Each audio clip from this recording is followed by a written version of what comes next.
Welcome to the SVG-TV news for Monday, April 6, 2020. I'm Khalil Cato with the details. The government has launched a Good Neighbor Partnership to help the fight against COVID-19. In a release issued by the Office of the Prime Minister, it said the Good Neighbor Partnership is a broad-based national family to which everyone is entitled to belong and should join immediately by their actions, not mere words, in fighting COVID-19. The release said the responsibility resides in everyone to be their neighbor's keeper, to look after each other, families, communities, businesses, workplaces, churches, and NGOs, and the nation on a whole. There are 10 principles for action as a good neighbor. They are: 1. Be a good neighbor and citizen. 2. Practice best personal hygiene, washing hands, wearing protective masks. 3. Observe personal and physical distancing, avoid or reduce gatherings. 4. Stay in quarantine if advised or ordered to do so. 5. Adopt a home and help a family which is not your own. 6. Show special love to the afflicted, the elderly, and children. 7. Care for your immediate community in every way. 8. Be nice to nurses, doctors, and other frontline employees, including the police. 9. Be disciplined, focused, resourceful, and creative in all we do, and do not panic. And 10. Listen to and follow the advice of the authorities. The release said all these principles are interconnected and encouraged persons to be the best they can be in complying with these principles. All outpatient clinics, including physiotherapy at the Milton Cato Memorial Hospital, the MCMH, and the Modern Medical Diagnostic Center, MMDC, have been suspended until further notice. This is according to a press release from the Ministry of Health, Wellness and the Environment on Sunday, which noted that several adjustments have been made to the outpatient services offered by the local hospitals. These adjustments were implemented effective today, Monday, April 6th.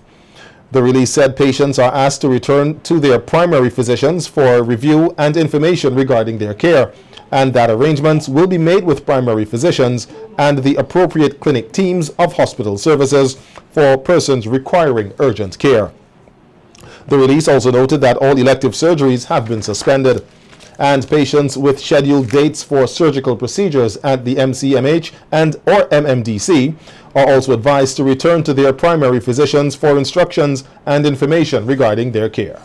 Meanwhile, the government on Sunday issued an advisory urging persons to stay at home for the Easter weekend, starting from Good Friday, extending to Easter Monday. The advisory also urges minibuses to stay off the road. Noting the importance of the Easter weekend to the Christian society and other Vincentians who use the occasion for socializing activities, including boat rides, picnics, parties, and other forms of mass gatherings, the advisory urges persons to desist from such activities at this time, in keeping with an earlier advisory issued by the Ministry of Health for persons to practice physical and social distancing to help curb the spread of COVID-19. On Friday, it was noted that SVG has 6 active cases of the deadly virus. On radio on Sunday, Prime Minister Dr. Gonsalves used the opportunity to urge persons to follow the guidelines set out and to limit their interaction, especially for the upcoming Easter holiday weekend. Period. People go to church. People have a lot of individual parties. A lot of people go to the beach. People do river cooks. Some people cook, go up to in the South Rivers area, balancing tank. Some people go to this or that place of Congo Valley, etc., etc., all over the country. Falls of Belen, Davio Falls, and so on and so forth. People travel by, they do excursions on boats. We should, over that period, try as much as possible to see if we can stay at home, and it's not a time for a lot of productive activity, except on the Saturday perhaps. Of course, essential people still have to do their work. Police, nurses, doctors, the people at the airports, for internal travel, because external travel has practically been closed there and at the ports, save and except for cargo and internal travel between the St. Vincent and the Grenadines Islands. The RSVG Police Force is an important organization in maintaining law and order in St. Vincent and the Grenadines. With this in mind, the police traffic branch has instituted measures to protect officers who are on the front lines. Speaking with our news team, head of the traffic branch, Superintendent Kenneth John, said policemen and women are the first responders who interact with the public daily, and their safety must be a top priority, noting that they must be protected so that they can protect others, especially against COVID-19. Yes, because you, as a police officer, things like this, you need your security force, and you need the security to be in good health and strength, because anything had to go wrong. They are the ones who have to go out force to save persons.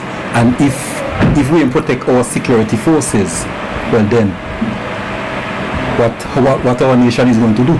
So at present, I am protecting the persons under my command. And at present, they are out in the field at present to ensure the guidelines for the coronavirus is being looked at. SOP John highlighted the measures they have put in place to protect the traffic cops. I did.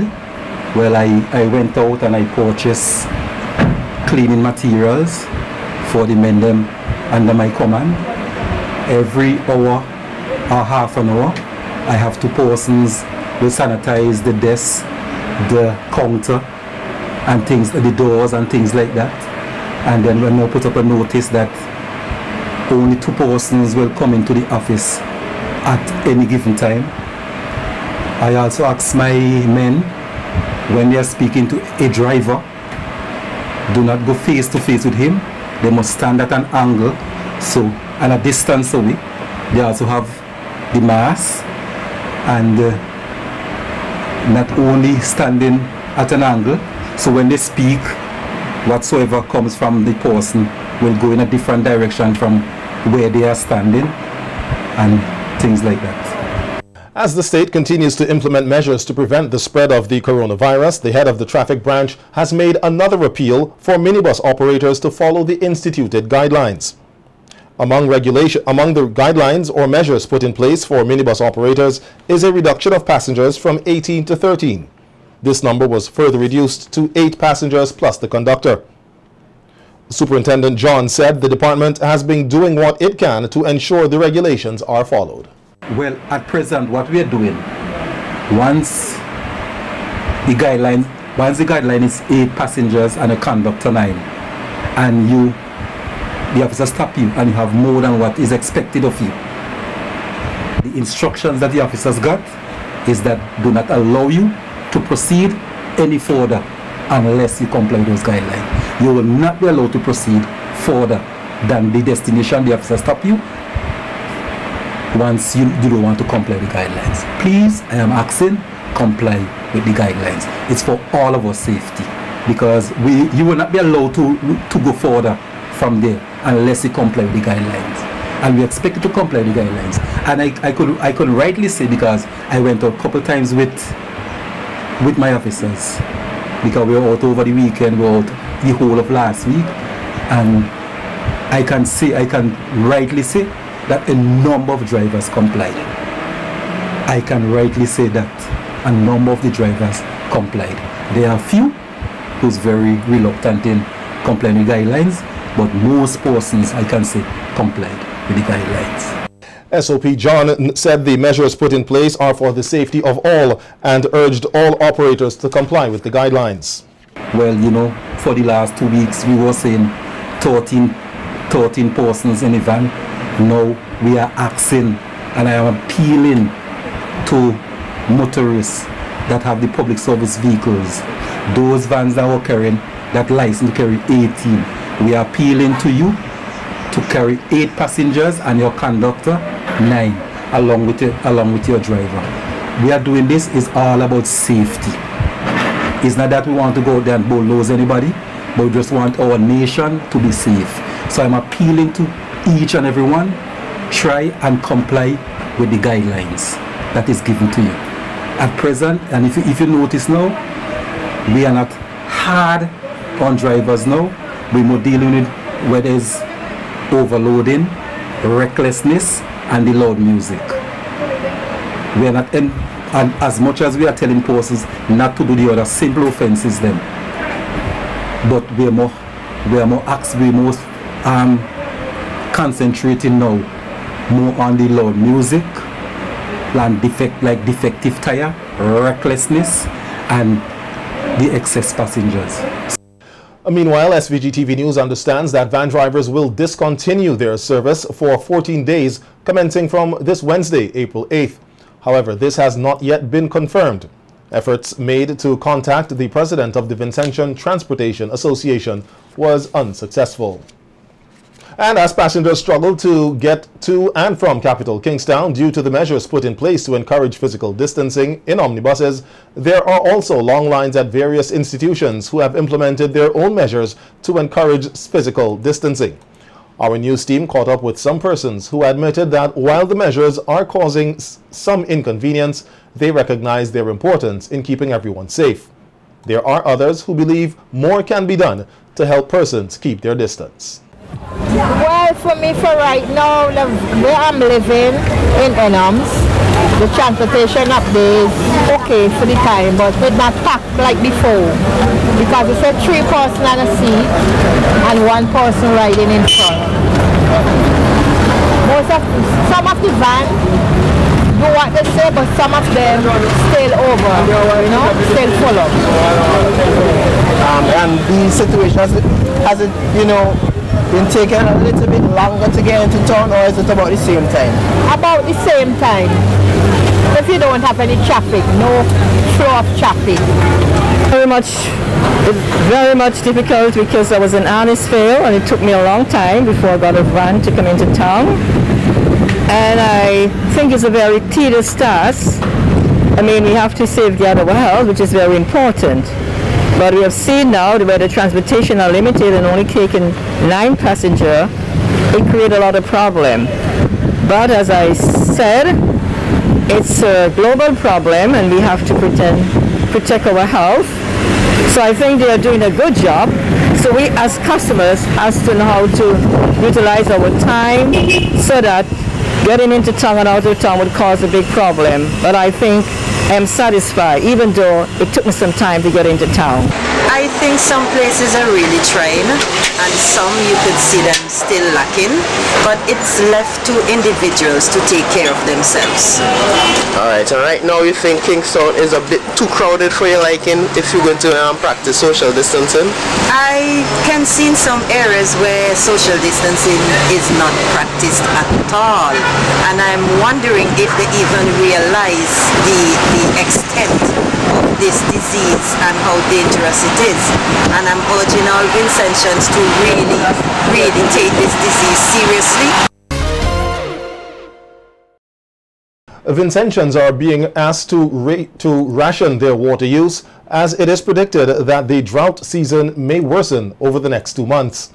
This is according to the Chief Executive Officer of the Central Water and Sewerage Authority, Garth Saunders, who said that SVG is among 4 other Caribbean countries which are being hard hit by the dry spell due to significantly reduced rainfall, the worst in a decade experienced by 3 of the main water systems. For the 6-month period, since October last year, we have recorded the lowest rainfall accumulation in over a decade at 3 of our major sources, the Montreal, Majorca, and Dalloway sources. And those 3 sources together combine to supply 70% of our potable water on mainland St. Vincent. At these 3 sources also, rainfall totals are now at 30% below the 10-year average. From 84 inches, we are down to 55 inches of rainfall at these sources. Here at our Montreal source, we received a total of 27 inches of rain for the first 3 months of the year. While this year, 2020, the corresponding figure is 19 inches. So we are down from 27 inches for the first 3 months in 2019 to 19 inches in the first 3 months for 2020. Similarly, at our Dalloway source, the first quarter figures total 27 inches also in 2019, and that figure this year, 2020, has been reduced to 20 inches. So, because rainfall is directly related to river flow and to the water available for distribution by the CWSA, all of this means that we have now arrived at a crisis situation in terms of our water supply. Saunders said that the CWSA is taking measures to reduce the impact of the water shortage to customers, noting the impacted areas are from South Leeward to the East St. George. Residents in these areas are being asked to reactivate their hurricane preparedness plans and start storing up on water as a precautionary measure. Of particular interest should be persons in the higher areas in this zone of St. Vincent, especially marginal areas such as Green Hill, Bowood, and Upper Lago Heights. Those are the areas that are marginal, just above our hydraulic grade line, and they will be experiencing more outages than the rest of the area in terms of home storage, home water storage.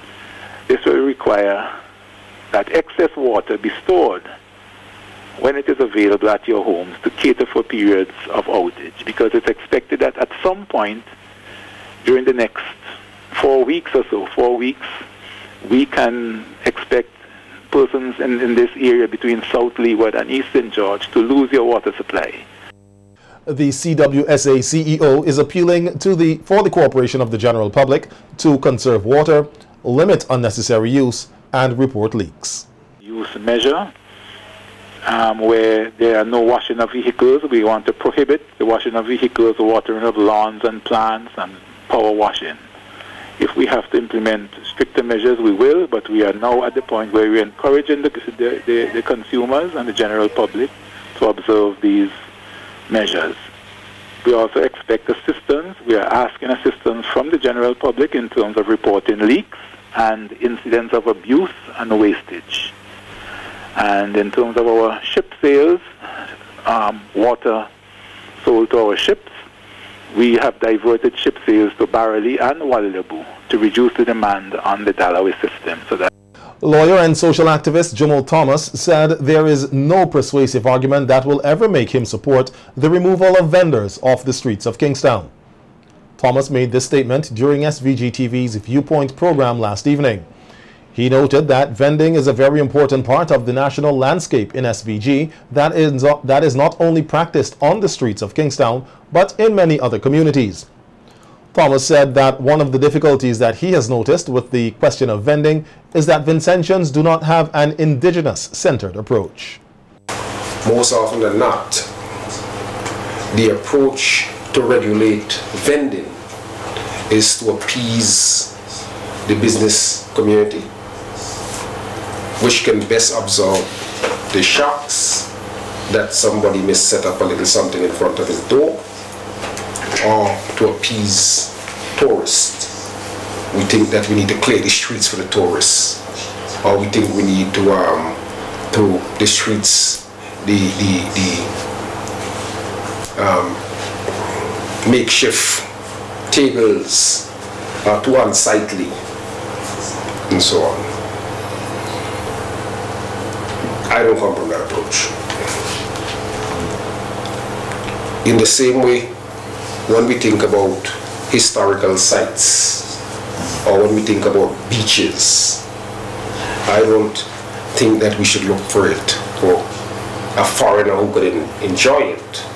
We need to look at how all people can enjoy fundamentally, first and foremost, what we have. Thomas said that he came up from a very poor background and understands why persons have to do their vending on the streets.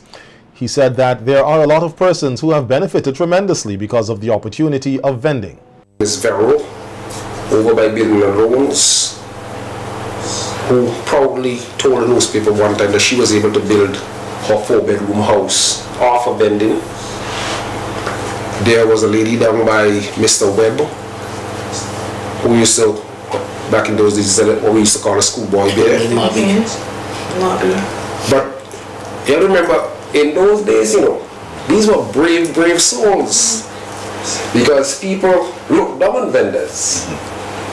But as my sister said, because of the contradictions in the society, and because of the inability of the state, and because of the smallness of the private sector to absorb all of the people who may be leaving school and so on, people have drop their false pride and decide, look, I am going to I'm going to sell oranges, I'm going to sell peanuts. The social activist said he had the opportunity to visit a number of countries worldwide, and everywhere he went, there was vending on the streets. He said that vending inside of the vegetable market, which has no source of attracting persons, makes no sense until a business of interest is placed inside that will pull persons into the market. Here in St. Vincent and the Grenadines, we have this was probably the only place in the world where I've gone where there's a you have 2 or 3 stories in the market. And you want people to stay in there to sell Tanya and Dashi or some t-shirt. But guess what? People are not going to stay in there if there's not a driver, if there's not a magnet that pull people into that structure. If you have a magnet, so for example, suppose you had the licensing office for motor vehicles at the top floor. You have a magnet where people are going literally every day. So someone will have go there when they come in and say, wait, let me get some Tanya, let me get some Dashing. Wait, that's a nice looking shirt there, let me look at it. You understand? In the absence of a magnet, very few people are going to stay in the market. Meanwhile, Kathy Ann Grisha, who has been a vendor on the streets of Kingstown for more than 30 years, says she has benefited tremendously from plying her trade. Grisha said that she started selling oranges and grapefruits on the streets of Kingstown, and that over the years her business has grown, noting that she now owns a wholesale and retail business in Middle Street. She said that vending is a lifesaver to a lot of people and helps with the unemployment situation in the country. Come back again. Street vendors has come along very well. Then first time, Granny used to be selling tampon balls and those other stuff, right? But now we have more vendors right now at present. A lot more vendors than before. Due to unemployment, they can't get any work, they have subject, they can't get any work. So, they turn into vending to help the livelihood, to feed the family, take out loan, and etc. because it's very hard out there to get to work. So the quickest way you could get $1 is by vending, because most people sometimes you see them walking selling plum rolls, young people selling plum rolls, selling all kind of stuff. Okay, so it's very difficult out there right now to get a job, so most people turn to vending as a smart way. Grisha says that she doesn't think the government should move vendors off the streets because, according to her, it is the fastest way of making money legally. I see right now I don't really want the government to put vendors off the road and things like that, because we get a faster dollar on the road. Okay. We might just draw like a wild example. It's like somebody walking and is selling plum rolls, yes, and those kind of things. And then should not be stopped, because to me this is all over the world. You understand?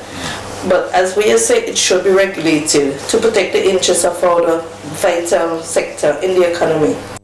Police have arrested and charged Leja Alexander, a 34-year-old laborer of Glen, with having an unlicensed firearm in his possession and abduction. Alexander was also charged for compelling a resident of Kittels to go from Kittels to Lomans Leeward last Wednesday. Meantime, police have also arrested and charged 54-year-old Marcus Lorraine of Fairburn Pasture for allegedly wounding a 43-year-old laborer of Calder. According to their investigations, the accused allegedly wounded the laborer by striking him on the head and right hand with a piece of board, causing his hands to fracture. The incident took place at Fairburn Pasture last Friday. Alexander and Lorraine were expected to appear before the Serious Offences Court today to answer their respective charges. In more police news, investigations are ongoing into an incident involving motor vehicle HQ851, a green Toyota omnibus owned by Jefferson Richards of Calder and driven by Shadiq Oliver of Mount Grennan. This incident occurred last Friday at Overland. Police say, according to their investigations, the omnibus ran off the Turuma public road, approaching a corner, and went over an embankment. Several persons on board the omnibus sustained injuries and were taken to the Georgetown Modern Medical Complex for medical attention, where they were treated and discharged. However, the driver, who sustained a broken right foot, and a 1-month-old infant who received injuries to the face and hands, are patients at the Milton Cato Memorial Hospital.